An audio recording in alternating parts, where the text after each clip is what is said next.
بڑی دوڑ دھوپ کے بعد وہ آفس پہنچ گیا۔ آج اس کا انٹرویو تھا۔ وہ گھر سے نکلتے ہوئے سوچ رہا تھا کہ اے کاش آج مجھے جاب مل جائے اور میں کامیاب ہو جاؤں تو میں فوراً اس گھر کو چھوڑ دوں گا اور وہیں شہر میں قیام پذیر ہو جاؤں گا۔ امی اور ابو کی روزانہ کی مغز ماری سے جان چھڑا لوں گا اور سکون کی زندگی گزاروں گا۔ صبح جاگنے سے لے کر رات کو سونے تک ہونے والی مغز ماری سے میں اکتا گیا ہوں، بیزار ہو گیا ہوں۔ صبح غسل خانے کی تیاری کرو تو حکم ہوتا ہے پہلے بستر کی چادر درست کرو، پھر غسل خانے جاؤ۔ غسل خانے سے نکلو تو فرمان جاری ہوتا ہے نل ٹھیک سے بند کیا تھا یا نہیں کیا تھا، تولیہ صحیح جگہ پر رکھا تھا یا یوں ہی پھینک دیا تھا۔ ناشتہ کر کے گھر سے نکلنے کا سوچو تو ڈانٹ پڑتی ہے، پنکھا بند کر کے جا رہے ہو یا ایسے ہی چلتا چھوڑ کے جا رہے ہو؟ کیا کیا سنیں یار، نوکری ملی تو گھر ہی چھوڑ دوں گا۔ آفس میں بہت سے امیدوار بیٹھے تھے، باس کا انتظار کر رہے تھے۔ 10 بج گئے تھے۔ اس نے دیکھا کہ آفس کے برآمدے کی لائٹ آن ہے۔ اسے امی کی بات یاد آ گئی تو اس نے اٹھ کے لائٹ آف کر دی۔ آفس کے دروازے پر کوئی نہیں تھا۔ بازو میں رکھے واٹر کولر سے پانی رس رہا تھا۔ اس کو یاد آ گیا کہ والد صاحب اس پر ڈانٹا کرتے ہیں تو اس نے فوراً واٹر کولر کو اچھی طرح بند کر دیا۔ بورڈ لگا تھا انٹرویو دوسری منزل پر ہوگا۔ سیڑھی کی لائٹ بھی آگے دیکھا، جب سیڑھیاں چڑھنے لگا تو سیڑھیوں کی جو لائٹ تھی وہ بھی آن تھی۔ اس نے وہ لائٹ بھی بند کر دی اور آگے بڑھا تو ایک کرسی سر راہ دکھائی دی۔ اسے ہٹا کر اوپر گیا۔ وہاں دیکھا پہلے سے موجود امیدوار اندر جاتے ہیں اور فوراً ہی واپس آ جاتے ہیں۔ معلوم کرنے پر پتہ چلا کہ وہ تو اپلیکیشن لے کر کچھ پوچھتے ہی نہیں ہیں اور واپس بھیج دیتے ہیں۔ آخرکار اس کا نمبر آ گیا اور اس نے اپنے تمام کاغذات جو فائل تھی اس نے مینیجر کے سامنے رکھی اور مینیجر نے اس سے پوچھا کب سے جوائن کر رہے ہو؟ مینیجر کے سوال پر اسے ایسے لگا جیسے آج 1 اپریل ہو اور اسے پھول بنایا جا رہا ہو۔ مینیجر نے محسوس کیا اور کہا کہ اپریل پھول نہیں، یہ حقیقت ہے۔ آج کے انٹرویو میں کسی سے کچھ پوچھا ہی نہیں گیا، صرف سی سی ٹی وی میں تمہارا برتاؤ دیکھا۔ سبھی امیدوار آئے مگر کسی نے نل یا لائٹ بند نہیں کی۔ مبارکباد کے مستحق ہیں تمہارے والدین کہ جنہوں نے تمہیں تمیز اور تہذیب سکھائی ہے۔ جس شخص کے پاس سیلف ڈسپلن نہیں ہوتا وہ چاہے جتنا ہوشیار اور چالاک کیوں نہ ہو، مینجمنٹ اور زندگی کی دوڑ میں پوری طرح کامیاب نہیں ہو سکتا۔ یہ سب ہو جانے کے بعد اس نے پوری طرح سے یہ طے کر لیا تھا کہ گھر پہنچتے ہی امی اور ابو سے معافی مانگ کر انہیں بتائے گا کہ آج اپنی زندگی کی پہلی آزمائش میں ان کی چھوٹی چھوٹی باتوں پر روکنے اور ٹوکنے کی باتوں نے اسے جو سبق پڑھایا تھا اور ان باتوں کے مقابلے میں اس ڈگری کی کوئی اہمیت نہیں ہے۔ زندگی کے سفر میں تعلیم ہی نہیں، تہذیب کا بھی اپنا مقام ہے اور تہذیب اور تمیز کے بغیر تعلیم کی کوئی اہمیت نہیں ہوتی۔ السلام علیکم، کیسے ہیں آپ سب؟ امید ہے سب ٹھیک ٹھاک ہوں گے اور اپنے اپنے گھروں میں خوش اور آباد ہوں گے، اور اللہ تعالیٰ آپ لوگوں کو خوش اور آباد رکھے اور ہر طرح کی ناگہانی آفتوں، مصیبتوں اور بلاؤں سے آپ کو محفوظ رکھے، آمین ثم آمین۔ میں آج بنا رہی ہوں یخنی پلاؤ، اور جہاں تک رہا میری طبیعت کا تعلق تو وہ اب کافی بہتر ہے۔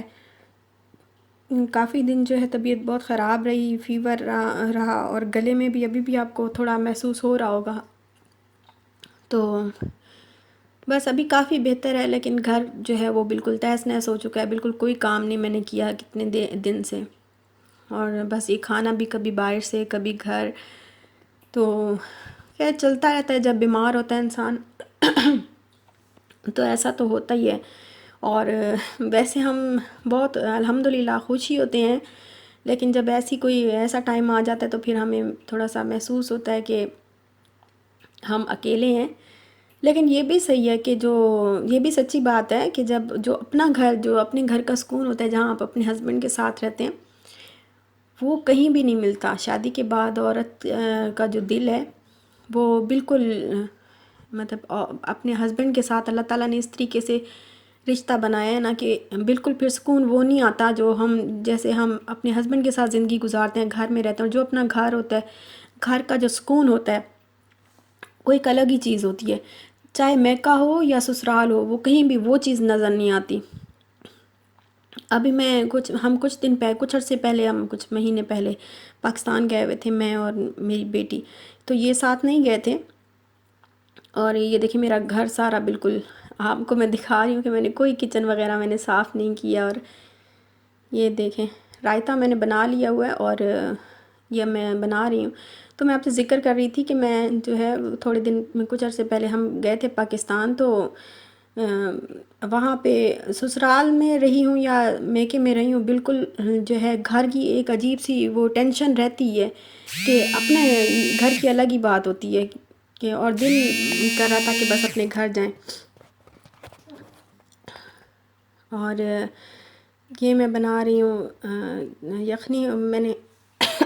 یخنی کا پانی میں نے وہ بنا کے رکھتی ہوئی ہے پہلے ہی.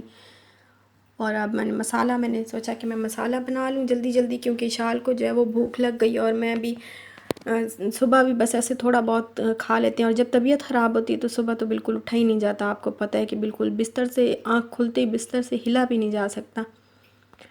تو کافی دیر ہو جاتی ہے ناشتہ کرتے ہوئے، بھی کچھ نہ کچھ بنا کے جلدی جلدی کھا لیتے ہیں، کیونکہ آج کل ذرا صبح صبح بالکل گلا بند ہوتا ہے. ابھی سیٹ ہو رہا ہے نا، تو موسم تو یہاں کا بہت اچھا ہے، لیکن یہی ہے کہ ہم اوائڈ کر رہے ہیں ذرا. بڑے تو برداشت کر لیتے ہیں، بچے پھر نہیں ٹھنڈ برداشت کر سکتے تو زیادہ باہر نہیں نکلتے. یہ یخنی پلاؤ میں ویسے ڈالتی نہیں ہوں سویا سوس، لیکن آج میں سوچ رہی ہوں کہ تھوڑا ٹرائی کر لوں. ایسے تھوڑا سا میں ڈال رہی ہوں، تھوڑا سا بس 2-3 ڈراپس ڈالے ہیں میں نے. سوری، ابھی میری طبیعت ابھی بالکل صحیح نہیں ہوئی، اور یہ بس چکن ڈال کے تو میں اس کو اچھی طرح فرائی کر لوں گی. اور یخنی پلاؤ تو سب کو ہی بنانا آتا ہے اور بہت ہی اچھا بنتا ہے، سب سے ہی ماشاءاللہ سب سے ہی اچھا بنتا ہوگا.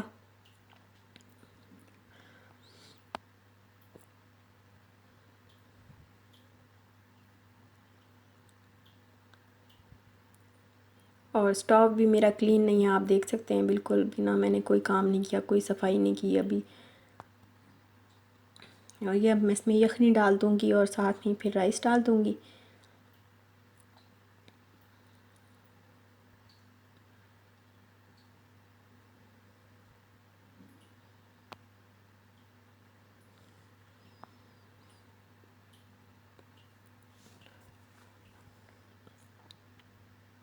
موسم بہت اچھا ہے یو اے ای کا. باہر ٹھنڈ ہوتی ہے اور ہمیشہ میں ایسی ٹھنڈ کو بہت انجوائے کرتی ہوں، کیونکہ یہاں پہ آپ کو پتہ ہے جو یہاں پہ رہتے ہیں ان کو تو پتہ ہے کہ کتنی گرمی ہوتی ہے. اپریل سٹارٹ ہوتا ہے تو اپریل کے سٹارٹ میں ہی گرمی شروع ہو جاتی ہے بہت زیادہ. اب یہ میں 2 سے 3 ڈراپس جیسے میں نے آپ کو پہلے بھی بتایا تھا سرکے کے ڈال دوں گی تو چاول جو ہیں وہ ٹوٹیں گے نہیں اور جڑیں گے بھی نہیں. تو یہ پھر میں سرکہ ڈال دیتی ہوں اور اس کو بغیر ڈھکن کے میں پکاؤں گی. اس کے اوپر ڈھکن نہیں رکھوں گی تاکہ جو ہے پانی ڈرائی ہو اور وہ اچھی طریقے سے.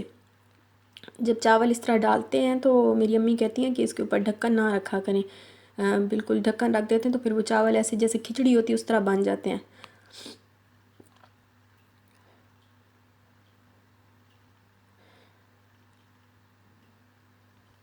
بس یہ ابھی ریڈی ہو گئے ہیں، تو میں اس کو بس یہ تھوڑا سا گرم مسالہ اوپر اس طرح ڈال کے تو یہ خوشبو بہت اچھی آتی ہے. اور اس کو میں دم پہ لگا دوں گی.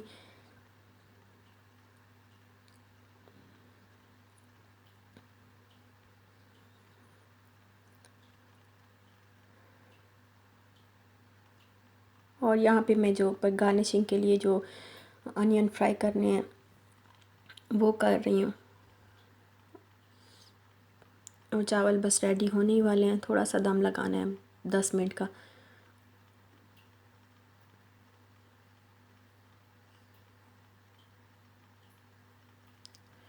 یہ ہو گئے ہیں اور یہ تو براؤن ہو گئے ہیں. آپ دیکھیں چاول دیکھتی ہوں میں کیسے، یہ دیکھیں یہ ریڈی ہے. میں اس کو ڈش آؤٹ کرتی ہوں بس.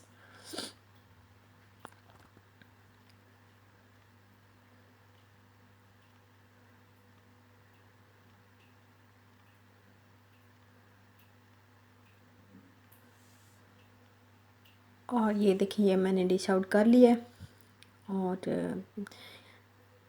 خوشبو تو بہت اچھی آ رہی ہے، لیکن دیکھتے ہیں پتہ نہیں شکل میں کیسے لگ رہے ہوں گے.